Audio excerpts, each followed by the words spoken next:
اللہ اللہ اللہ اللہ نحمده ونصلي على رسوله الكريم اما بعد فاعوذ بالله من الشيطان الرجيم بسم الله الرحمن الرحيم يا أيها الذين آمنوا اذكروا نعمة الله عليكم إذ جاءتكم جنود فأرسلنا عليهم ريحا وجنودا لم تروها وكان الله بما تعملون بصيرا إذ جاءوكم من فوقكم ومن أسفل منكم وإذ زاغت الأبصار وبلغت القلوب الحناجر وتظنون بالله الظنونا هنالك ابتلي المؤمنون وزلزلوا زلزالا شديدا یا رب صلی وسلم دائما ابدا علی حبیبک خیر الخلق کلہم۔ یہاں سے غزوہ احزاب کا ذکر شروع ہو رہا ہے۔ جیسا کہ سورت کے شروع میں بتایا تھا، اس سورت کا نام غزوہ احزاب سورہ احزاب رکھا اس لیے گیا ہے، اس میں ایک ایسی جنگ کا ذکر ہے نبی پاک صلی اللہ علیہ وسلم کے زمانے میں، جس میں بہت ساری جماعتیں اکٹھی ہو کر مدینہ منورہ پر حملہ آور ہونے کے لیے آئیں۔ اصل میں ہوا یہ کہ غزوہ بدر سن 2 ہجری میں جب ہوا تو بظاہر 313 مسلمان تھے بے سر و سامانی کے عالم میں۔ مشرکین مکہ کو ایسی شکست فاش دی کہ بڑے بڑے سرغنے جو کافر تھے 70 کے قریب وہ کافر جو ہے قتل ہوئے، 70 کے قریب گرفتار ہوئے، اور باقی دوڑیں لگا کر جان بچا کر واپس بھاگ گئے۔ اور یہ بڑا اہم معرکہ تھا غزوہ بدر کا۔ اس سے بالکل 1 سال کے بعد سن 3 ہجری میں شوال کے مہینے میں پھر غزوہ احد ہوا۔ غزوہ احد میں پھر مشرکین لڑنے کے لیے آئے اور بڑی لڑائی ہوئی، لیکن اس میں ابتداءً مسلمانوں کو شکست ہوئی، جس میں مسلمان تقریباً 70 کے قریب شہید ہوئے اور زخمی بھی ہوئے، لیکن اس کے باوجود پھر مسلمانوں کو فتح ہوئی اور کافر وہاں سے بھی بھاگ گئے۔ 2 جنگیں ہو گئی۔ پھر اس کے بعد 1 سال گزرا، 4 ہجری کے بعد 5 ہجری میں یہودی بنو نذیر کو نبی پاک صلی اللہ علیہ وسلم نے، یہ قبیلہ تھا بنو نذیر، اس کو مدینہ منورہ سے باہر نکالا تھا۔ ان کو بڑی دل سے کڑن تھی، ان کو بڑی دشمنی ہو گئی مسلمانوں سے۔ انہوں نے اپنا ایک بڑا ہی زبان آور آدمی جو بڑی بات چیت کا ماہر تھا، حیی ابن اخطب، یہودیوں کا بڑا سردار اور خطیب مشہور تھا، اس کو انہوں نے بھیجا کہ جا کر مشرکین مکہ کو مسلمانوں کے خلاف لڑائی کے لیے تیار کرو۔ یہ وہاں گیا، اس نے وہاں جا کر مشرکین مکہ کے بڑے بڑے سرداروں سے ملاقاتیں کی اور کہنے لگا تیاری کرو، ہم تمہارے ساتھ ہیں، مسلمانوں کو جڑ سے اکھیڑ دیں گے، ان کا تو بالکل بیج ختم کر دیں گے دنیا سے، تو تم تیاری کرو اور ہم اپنے پورے قبائل لے کر تمہارے ساتھ ملیں گے۔ مشرکین مکہ کو تیار کیا، بنو غطفان کو تیار کیا، بنو اسد کو تیار کیا، بنو بکر کو تیار کیا۔ یہ بڑے جنگجو قبیلے تھے، یہ سارے قبائل اکٹھے ہو گئے۔ اب یہ خفیہ تیاریاں ہو رہی ہیں، نبی پاک صلی اللہ علیہ وسلم کو ابھی پتہ نہیں، اور یہ تیاری کر کے تقریباً 24,000 کا لشکر، اس زمانے میں جب آبادی کم تھی 24,000 کا لشکر روانہ ہوا۔ مشرکین مکہ تو 10,000 تھے، باقی جو جنگجو قبائل ہیں رستے سے ملتے چلے گئے کہ اب ایسی فیصلہ کن جنگ لڑیں گے کہ مسلمانوں کو صفحہ ہستی سے مٹا دیں گے۔ نبی پاک صلی اللہ علیہ وسلم بذات خود موجود ہیں، تو یہ روانہ ہوئے۔ اب خفیہ مدینہ منورہ میں ابھی پتہ بھی نہیں ہے کہ اتنی بڑی جنگ کے لیے کافر آ رہے۔ جب یہ مدینہ منورہ کے کچھ دور پہنچے، مدینہ منورہ سے ابھی باہر ہی تھے، تو چرواہے جو پھر رہے تھے مسلمان، انہوں نے دیکھا یہ اتنا بڑا لشکر کون سا آ گیا۔ پتہ چلا کہ کافر، یہودی، بنو غطفان، بنو اسد، یہ سب لشکر مسلمانوں پر حملہ آور ہوئے۔ تیزی سے چرواہوں نے نبی پاک صلی اللہ علیہ وسلم تک بات پہنچائی کہ ایک بہت بڑا لشکر مدینہ منورہ پر حملہ آور ہونے کے لیے قریب ہی پڑاؤ کیے ہوئے ہیں۔ تو ان حالات میں سخت سردی کا زمانہ تھا. نبی پاک صلی اللہ علیہ وسلم نے مشورہ طلب کیا مسجد میں. صحابہ کرام سے پوچھا کہ کیا کیا جائے، یہ حالات ہیں. تو جو نوجوان صحابہ تھے انہوں نے کہا یا رسول اللہ ہمیں باہر جا کر میدان میں جنگ لڑنی چاہیے، ہم میدان میں جنگ لڑیں گے. تو نبی پاک صلی اللہ علیہ وسلم نے کہا دیکھو یہ نوجوانوں کی رائے ہے، میں ان کی قدر کرتا ہوں، لیکن جو باہر کا علاقہ ہے میدان میں جا کر جنگ لڑیں گے.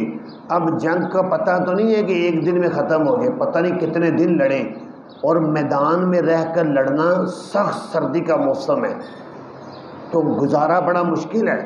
دشمن تو پوری تیاری سے خیمے لے کر آیا ہوگا، تیاریوں سے آیا ہوگا، ہماری تیاری نہیں ہے، ہم کیسے وہاں سخت سردی میں رہیں گے. پھر دوسری بات یہ ہے ہم باہر نکل جائیں، پیچھے مدینہ منورہ میں منافق بھی ہیں، یہودی بھی تھے، تو ایسا نہ ہو کہ ہم باہر چلے جائیں اور یہ پیچھے سے کوئی فتنہ کھڑا کر دیں. تو اس لیے حالات باہر نکلنے کے لیے اور رائے دو. تو مختلف آراء آتی رہی. آخر جو حضرت سلمان فارسی رضی اللہ تعالیٰ عنہ نے مشورہ دیا یا رسول اللہ ہمارے جو فارس کے علاقے میں جب کسی جنگ کا خطرہ ہوتا تھا تو ہم لوگ اپنے شہر کے باہر خندق کھودا کرتے تھے، اور وہ خندق اتنی گہری ہوتی تھی کہ نیچے اگر کوئی دشمن اترے تو وہ اوپر نہیں چڑھ سکتا تھا، اور اتنی چوڑائی میں ہوتی تھی کہ وہ گھوڑے پر بھی چھلانگ لگا کر اس کو کراس نہیں کر سکتا تھا. میرا مشورہ یہ ہے کہ ہم خندق کھودیں، اور اس خندق کو کھودیں گے تو مشرکین پھر ہم پر حملہ آور نہیں ہو سکیں گے، اور ہم ادھر ہی رہ کر ان کا مقابلہ کریں گے یہیں پر.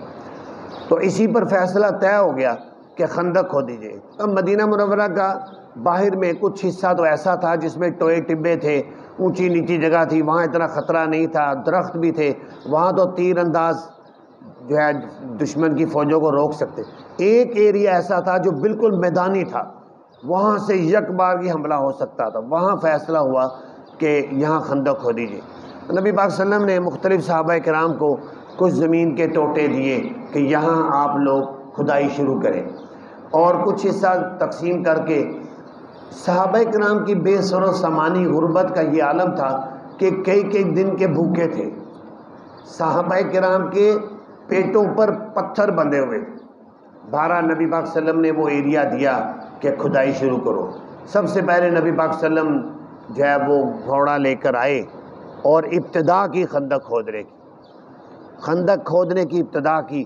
بسم اللہ وبہ بدینا، یہ کہہ کر کہ اللہ کا نام لے کر ہم ابتدا کر رہے ہیں.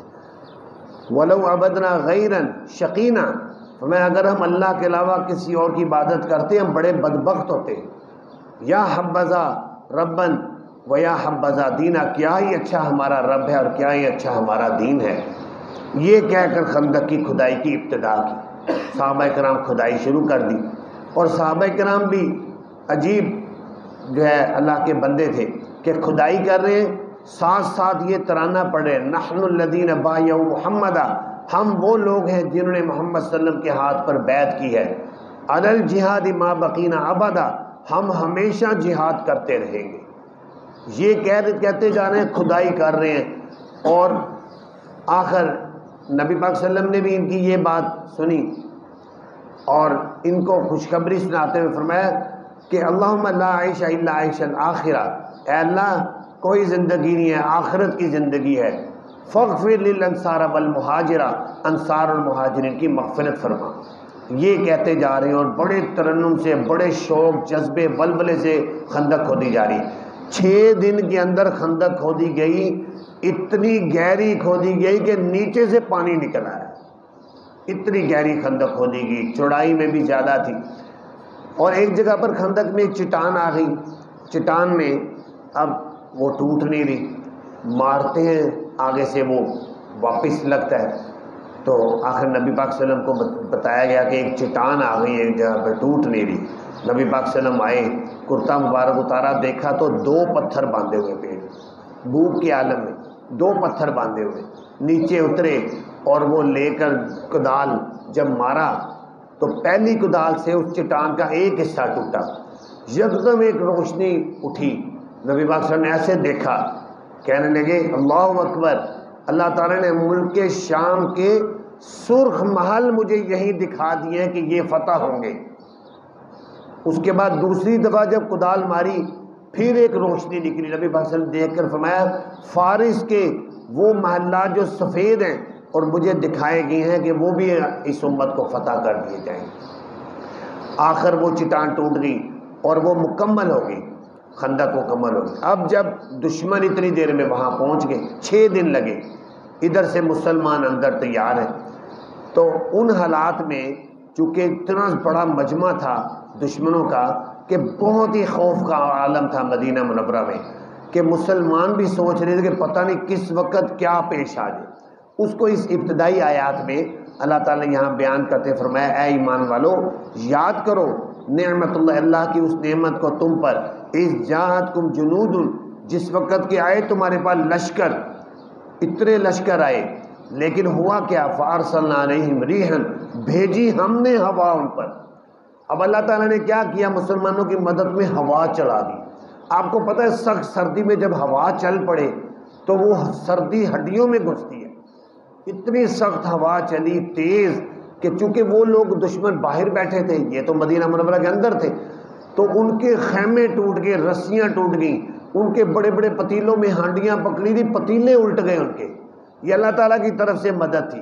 فرمایا بھیجی ہم نے ان پر ہوا، وجنودا لم تروہا، اور ہم نے ایک ایسے لشکر بھیجے جن کو تم دیکھ نہیں رہے تھے۔ فرشتوں کے بڑے بڑے لشکر آئے اور انہوں نے آ کر مشرکین کے پاس آ کر نعرہ تکبیر مارا۔ جب نعرہ تکبیر بلند کیا ایک ایسی آواز بلند ہوئی کہ کافر ڈر گئے، کانپ گئے، کہنے لگے بس مسلمان آ گئے، اب ہماری خیر نہیں۔ تو فرمایا وجنودا لم تروا، ہم نے ایسے لشکر بھیجے جن کو تم دیکھتے نہیں۔ وکان اللہ بما تعملون بصیرا، اور ہے اللہ تعالیٰ جو تم کرتے ہو دیکھنے والا۔ اذ جاؤکم من فوقکم، جس وقت آئے تھے وہ لشکر تمہارے پاس تمہارے اوپر سے، ومن اسفل منکم، تمہارے نیچے سے، یعنی دو طرف، ایک اوپر والی طرف تھی، دونوں طرفوں سے دشمن آئے۔ وَإِذ زَاغَتِ الْأَبْصَارُ، اور جس وقت کے پھٹی کی پھٹی رہ گئی آنکھیں، جیسے آدمی کو خوف کی عالم میں آنکھیں پتھرا جاتی ہیں نا، ایسے آنکھیں پھٹ گئی کہ اب بس کیا ہوگا۔ وَبَلَغَتِ الْقُلُوبُ الْحَنَاجِرَ، اور پہنچ گئے دل حلقوں کو، یہ ہنسلی کی ہڈی کو کہتے ہیں۔ انتہائی خوف کے جب کہتے ہیں نا کلیجہ منہ کو آ گیا، ہمارے اردو میں جملہ بولتے ہیں، تو یہی ہے کہ پہنچ گئے دل حلقوں کو۔ وَتَظُنُّونَ بِاللَّهِ ظُنُونَا، اور تم گمان کرتے اللہ کے ساتھ گمان کرنا کہ اب پتہ نہیں کیا ہوگا ہمارا۔ هُنَالِكَ ابْتُلِيَ الْمُؤْمِنُونَ، وہیں آزمائے گے مومن لوگ۔ وَزُلْزِلُوا زِلْزَالًا شَدِيدًا، اور جھنجھوڑے گے جھنجھوڑنا بڑا سخت۔ ان حالات میں مسلمانوں نے بڑی ثابت قدمی دکھائی اور نبی پاک صلی اللہ علیہ وسلم کے ہم ان کے ساتھ ساتھ چلتے رہے، جیسے نبی پاک صلی اللہ علیہ وسلم نے حکم دیا ویسے چلے۔ مزید آگے ان میں کیا حالات ہوئے اور منافقین نے ایسے موقع پر ساتھ چھوڑا، اگلی آیات میں اس کا ذکر آئے گا، کل انشاءاللہ اس کو بیان کریں گے۔ اللہ تعالیٰ سے دعا ہے اللہ تعالیٰ ہمیں قرآن کو سمجھنے کی توفیق عطا فرمائے۔